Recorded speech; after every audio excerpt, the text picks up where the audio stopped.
Good day. Will you please introduce yourself? Good day, my name is Maria Cristina Hizole. I am undergrad nursing. I have 3 children and I was live in Malimpog East, Lingayen, Pangasinan. Okay, tell me about your working experience. I worked as a maid with Mr. and Mrs. Soriano since 2004 and 2006. Okay, how many children did you take care? I take care of 4 children, 2 boys and 2 girls. Okay, how old are they?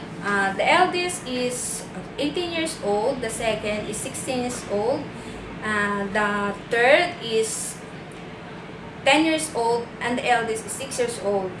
Okay, as a housemaid, what are your duties and responsibilities? My duties and responsibilities is cooking, ironing, and doing all the household chores. Okay, how will you take care of their children?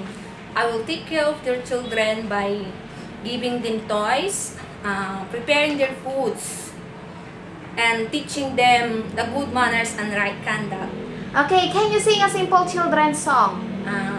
I have 2 hands, the left and the right, hold them apart so clean and bright.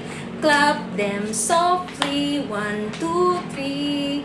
Clean little hands are good to see. Thank you. Do you know how to cook? Yes, ma'am. I can cook Filipino food like tinola, sinigang, adobo, and etc.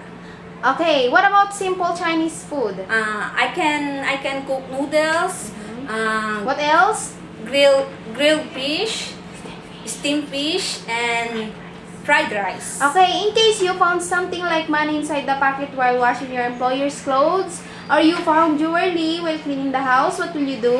I will return it to my employer. Okay, how will you win the trust of your employer? I will win the trust of my employer by being honest and obedient.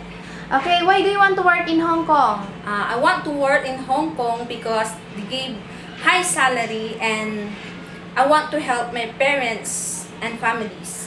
Okay, if you will given a chance to work in Hong Kong, what would you like to say something to your prospective employer? Madam, if you will choose me as your helper, I promise that I will work hard and being obedient always, and being loyal, trustworthy, and that's all.